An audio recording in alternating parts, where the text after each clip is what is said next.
Thank you for joining us for today's special edition of WTHS News. I'm Mary Ellen Wolf. Today's tribute is in honor of the thousands of lives that were so tragically lost 20 years ago on this day. 2,996 people were killed as a result of the terrorist attacks that occurred on September 11, 2001.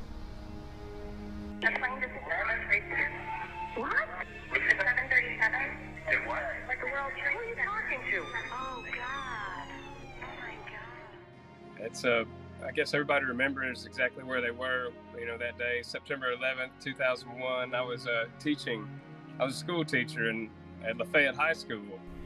I was in 7th grade at Tupelo Middle School, and I'm pretty sure it was second period in what they call the round building.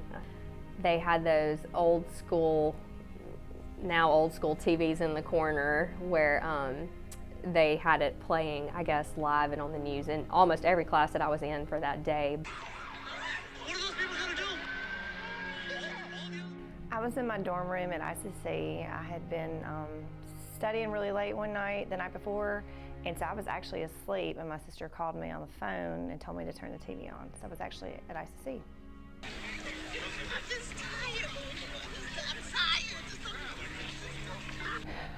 My most vivid memory was the thought of how could this be, like just thinking about, and if my memory serves me correctly, I think there were people just falling, felt like what was out of the sky. And I just remember just being in disbelief on that day, like you just couldn't believe it. 9-3, have you got information on that yet? Yeah, he's down. He's down? Yes.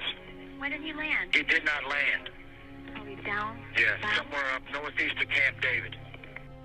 So my most vivid memory is coming home from school and having it on TV and just watching my mom cry, because it was the first real time I can ever remember seeing her cry, understand why things were happening the way that they were, but that's what sticks out the most.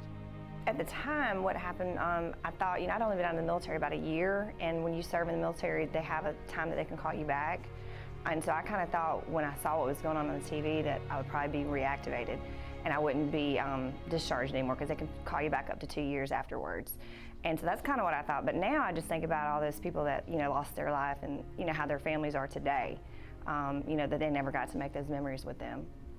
Jules, this is Ryan, was on an airplane that's been hijacked, and things don't go well. I'm looking good. I just want you to know I absolutely love you. I want you to do good, so have a good time. Same to my parents and everybody. And I just totally love you, and I will see you later, Hester. Bye, Dave. Part of your brain acts like it can't be real. And when I saw the first of the two towers collapse, that was the feeling, that was the experience I had. I don't know anybody personally, but I can be honest with you, I felt like every member that lost somebody, I felt like they were a part of my family. Like I cried for people that I didn't even know. So I do feel like that their loss may not have been to the loss of me knowing them personally, but I felt we had lost as a nation, and I felt it personally.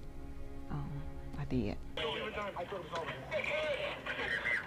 But it was a common enemy, and all of us as Americans, I felt like, we were pulled together because of our love for our country.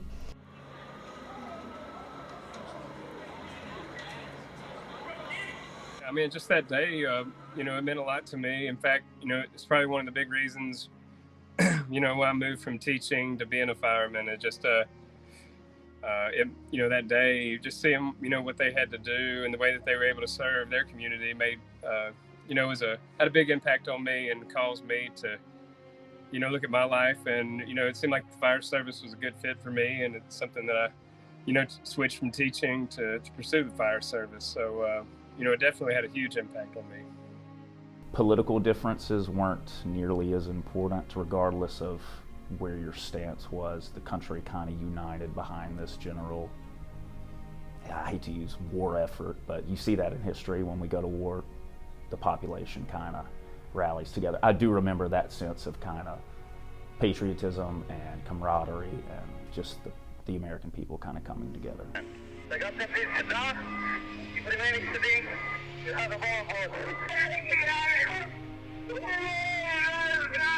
I mentioned that there's a story that sticks out in my mind.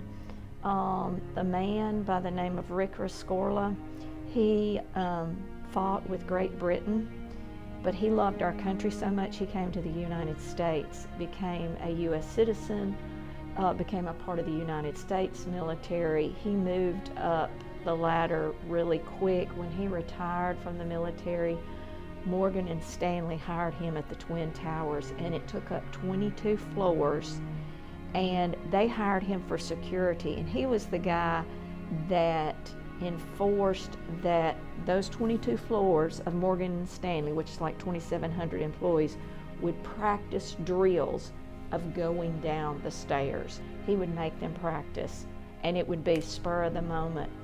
Richard Cyril Rescorla.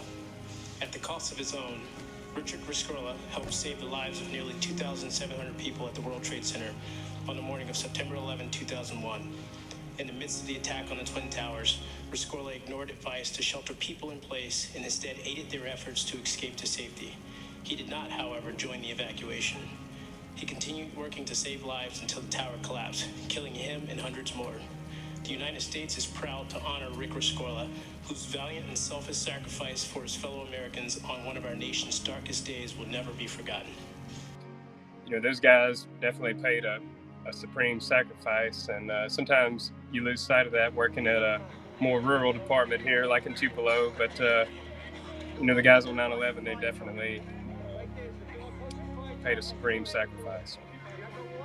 You're supposed to climb 110 flights of stairs all through the arena just in honor of the 110 stories of the World Trade Center. And I know a lot of firefighters will be involved, and they're going to suit up and wear their gear and climb the stairs just like if it was the real deal. Our nation never has been and never will be the same as it was before this devastating tragedy.